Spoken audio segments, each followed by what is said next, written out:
ng kadre. Ibig sabihin, kung sino mga mas leader dyan, na mahusay talaga man debate, mahusay magpropaganda, mahusay mag-ahitasyon, na mawawanted na siya, hinahabol na siya ng military, winawanted na. Namumundok na yon, automatiko. Kaya ang pakinabang, ang ugnayan ng parlamentaryong pakikibaka o yung nasa legal, ano po, at saka yung armadong pakikibaka ay mahigpit ang pagtutulungan yan. Ang lahat ng nasa legal na organisasyon, na yung makakaliwa, na nawawanted na mga aktivista, yun ang nagiging kadre sa bundok. Kaya hindi po pwedeng walang kaugnayan yun. Kaya nga sabi ng ang paninindigan ng CPP, legal na pakikibaka sa kalunsuran at armadong pakikibaka sa kanayunan o sa kabundukan. Habang bumibira sa kabundukan, ang mga armado, naglulunsad naman ng rally demonstrasyon sa kabayanan o kalunsuran. Yun ang ibig niya sabihin doon. Ano naman, Ka-Aris, yung mga issue na sinisigaw nila diyan sa mga demonstrasyon na yan? Pangkalahatang issue na dyan, kung anti-imperialista, maraming dala dyan eh.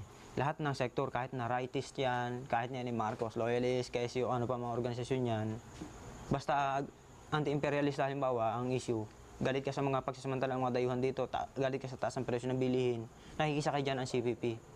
Isa yun sa issue. Lahat ng organisasyon na, check naman, lahat yun dala. Maski yung mga nasa gobyerno, dala eh. Kaya sa mga rally demonstrasyon, ipakikitang ganyan kalakas na ang na-influensyahan din ng CPP. Ginagamit din yon ng CPP yung ganong propaganda sa ibang bansa, sa mga alliance work, kung tawagin, yung pakikipag-alyado ng National Democratic Front. Pakikita na ito, ang dami na organisa ang mga nasa parlamentaryong pakikibaka o sa legal. Kaya kailangan suportan ng ibang bansa, yung mga libo-libong tulong, kung ano pa man tulong. Pinakikita na ito ang pagsasakripisyo ng mga nasa kilusan. Ka-Aris, bukod dun sa sinasabi mong pakikisakay, no, ng CPP sa mga organisasyon, sa mga isyong ito, pumapasok din ba kayo sa mga organisasyong ito o sa mga sektor na ito? Pangkalahatan ng katangian ng CPP, kailangan, ang prinsipyo dito, kailangan lahat ng organisasyon, legal, kahit na yan hawak ng gobyerno, ay pasukin. Anong mga sektor ang pinasok niyo na o sinikap pasukin? Pwede at siguro, papaano? pwede siguro pangkalahatan pa rin masasabi ko dito dahil masasabi ko sa inyo, ako'y kumilos ng 8 taon sa bundok eh. Basta ang alam ko yung ugnayan yan sa legal, ano po. Hindi ko masabi kung aling organisasyon na, ano. Basta ang mga nasa religious sector, ano po, alam naman natin yung mga nasa simbahan. Napasok niyo na yun? Paano ang ginawa? Hindi ko mapapatunayan kung aling mga institusyon nyo, no? Pero basta ang alam ko, may direktang ugnayan yan sa mga taong simbahan.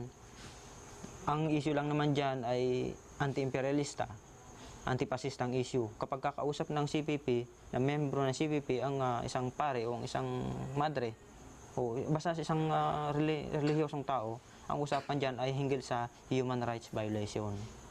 Si ganito pong tao, si ganitong sibilyan, binugbog ng military, isnalwed sa ganoon, kakaawa po naman yung tao, ano sa tingin niyo father o ano sister, o loko talaga mga militaryong ganyan. Mga ganong karaniwang issue, sakaya na yon. Unti-unti nang ibine-brainwash ang pare. Paano nagkaroon ng pare?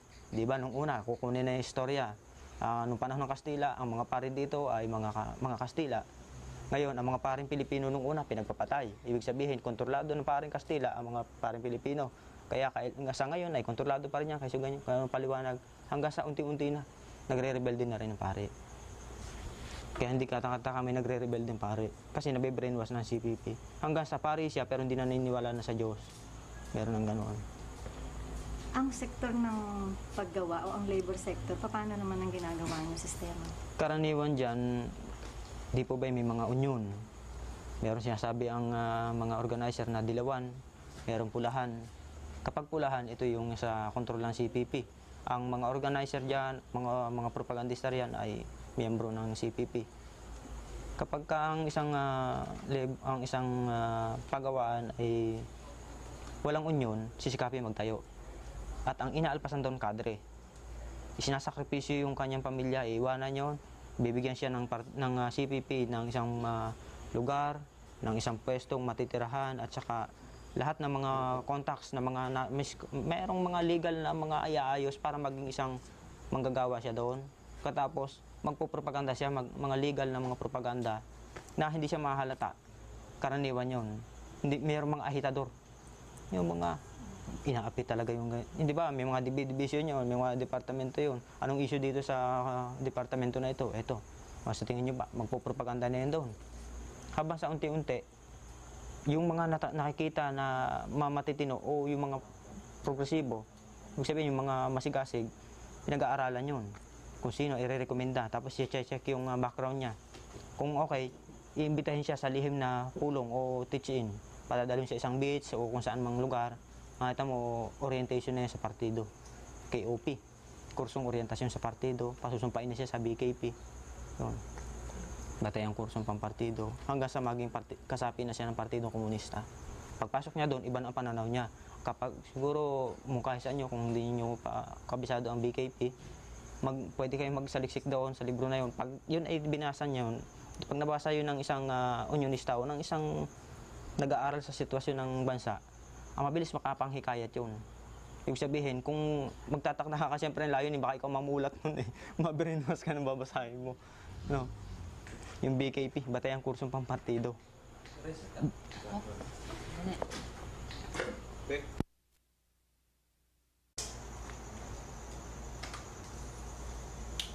Pwedeng sabihin mo sa amin yung mga specific na katungkulan mo bilang Vice CEO at ano yung mga active participation mo dun sa mga mass activities ng NPA?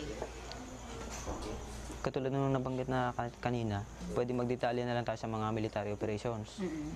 Sa military operation, 1982, buwan siguro ng February yun, isa ako sa napili na maglikwida o pumatay doon sa isang PC informer na ang kaso naman sa NPA, sa amin mismo, naitip kami noon eh.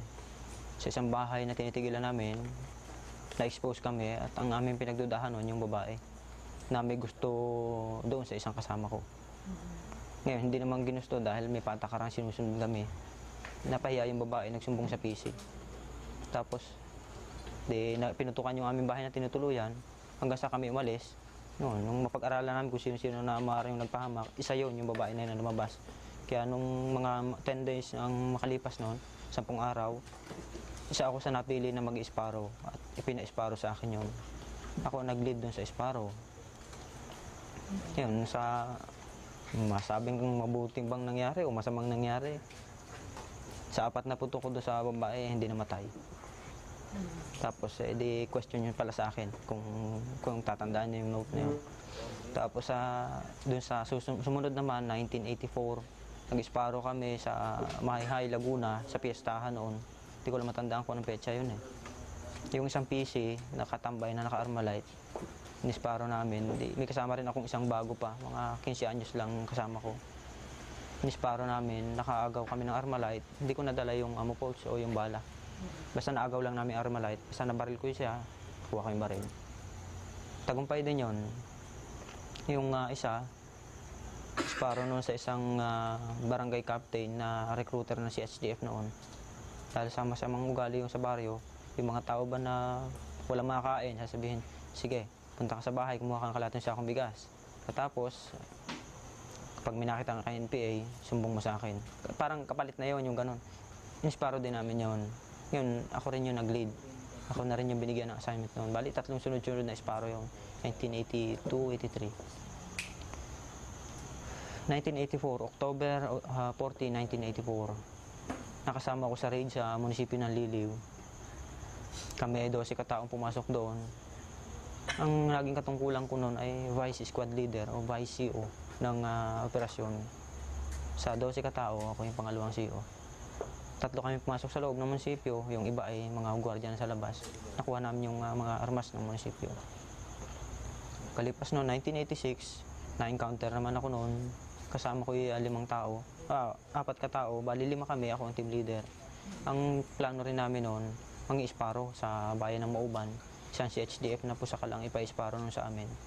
Sa kasamaan palad naman, dahil kami mga nakapistol, sa dinaanan namin sa bundok, naandun pala yung Sparrow namin kasama ng military. Hindi namin alam na sa magkabila ng daan, naandun yung 2 bahay. Pagdaan namin doon, na-check kami. Yan, lumaban na kami ng barilan. Ayun, natamaan na nga ako dito. Namatay yung 2 kong kasama. Tapos may tama ako. naiwanan ko na yung baril ko dahil pagbunod ko ng baril ko, natamaan ako dito. Di, yun, naiwanan ko na yung baril ko. Isa yun sa nakakasamahan ko mga kaso. Ditong munisipyo ng Pagsanghan, Laguna, kasama rin ako sa raid noon. By CO rin doon, tapos driver ng isang jeep. Yung ambush kay Captain Katapang, nakasama rin ako doon sa ambush. Siguro 24 kami kung 26 katao. Ang na-ambush namin noon ay 17, PC at saka pulis. Tagumpay din yung operasyon. Posisyon ko rin noon by CO. 1986 siguro yun. Hindi ko masyadong mga memory ang petsa. No? Tapos yung raid sa detachment ng Coast Guard sa Real, Quezon. Yan, tagumpay din yun. By CO, second by CO, pangatlo akong command doon. Dahil ang bumira noon ay platoon size noon. Kalipas yun, ang bus sa Louisiana, sa 5 pulis, namatay lang yung 2. Ngayon, isang masamang kwento rin sa akin doon. Natakot yata yung assault team para kumuha ng mga baril ng patay. Dahil natantya ko kasi baka abutin kami na reinforce na mga tangke. Nagpresenta na ako, nag-volunteer na akong kukunin ko yung baril. Akala ko nagkakaintindihan na yung buong tropa na kasama na ang pumupunta rin sa kalsada. Yung pinagbabaril ako ng mga kasamahan ko, buti. May anting yata ako sa bala nung panahon yun. Hindi ako natamaan. Ibig sabihin, bagong gising. Nagising sila, nagpuputo ka, di akala kaaway pa rin ako. Yun, isang masamang kwento sa akin. Yung ambush din sa Louisiana noon, yung isang 6x, isang laman, bigo yung operasyon. Yung mga labanan na sunod-sunod naman sa Batangas, kung nabalitaan nyo yun. Halos sa tuwing 10 araw na labanan sa Batangas, 1987, yung raid sa Puting Kahoy Detachment sa San Juan, PC, yun, tagumpay din doon. Posisyon pa ba? Ako doon. Vice ako doon. Sa ambush kay Captain Adormeo sa Laia, San Juan, Vice rin doon. Kasama pa yata si Kabenji noon eh. Itong isa pang ambush, raid sa Barangay Balibago Detachment sa Lian, Batangas. Kasama na rin kami doon. By CO pa rin. So yan yung mga sinasabi mo, yung mga operations nyo against sa mga military. Paano naman yung mga operations nyo against yung mga civilians, like yung mga landlords, yung mga ganun?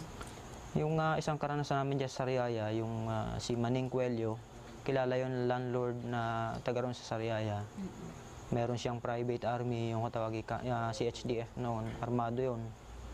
Dahil mga reklamo ng mga nagtatrabaho sa asyenda, ganon, na nanggigipit sa mga tao ron, nagpapautang ng kesyo, may patubo, tapos mababa ang presyo ng ibinabayad sa kanila. May utang na buhay. Ni-raid namin yon. Kinuha namin yung mga armas noon, nagpanggap kami military. Tapos ini-hostage, kung nabalitaan nyo, pati yung pulis na kapatid niya, si Mario Cuello. Tinala namin sa bundok. Tapos tawag yata, press release ba? Pinalaya basta siya na merong media. Yun, pinalaya yun noon. Patakaran kasi sa mga Panginoong may lupa o yung landlord na pusakala may utang na buhay na, pinapatay na yun. Palibhasa ay hangad ng CPP, NPA na makapagpropaganda, manalo sa propaganda, pinalaya pa rin. Dahil middle forces na ang kinabibilangan niya, pinalaya pa rin. Anong, diba sabi mo naging miyembro ka nung liquidation squad? Ano naman yung mga nagiging basehan para mag-liquidate itong taong ito? Karaniwan na yung mga reklamo ng taga-baryo. Sinasabi na si ganito ay informer. Tapos may mga kaugnayan sa military. Nakita sa detachment, nakita sa munisipyo, kausap ng military, yung police. Yung mga ganong kaso, pinagbabatayan na. Nire-recommenda yung mga palilipasin 1 buwan, 2 buwan. Mamaya bababa yung approve ng nakatataas doon. Sige, isparuhin yan. Minsan, wala pang approve, binabanatan na rin namin. Dahil sa galit kami. Dahil kami, dadalawa, tatatlo. Hinahanap kami ng daming sundalo. Ang suspetya namin, tuturo kami ng mga madaldal doon. Dukutin namin minsan sa bahay, barilin namin sa bahay. Yan, sa tingin ko noon, makatarungan dahil ako'y na doon. Nagpapahamak sila eh. Pero kung isi-shortcut natin doon sa bakit ako nabihag ng NPA, para sa akin mukhang hindi makatarungan yung ginawa namin noon dahil hindi rin makatarungan ang ginagawa rin sa amin. Parang ganun sa maikling kwento. So, sa bali sa pagka tinagal-tagal mo bilang miyembro nga nung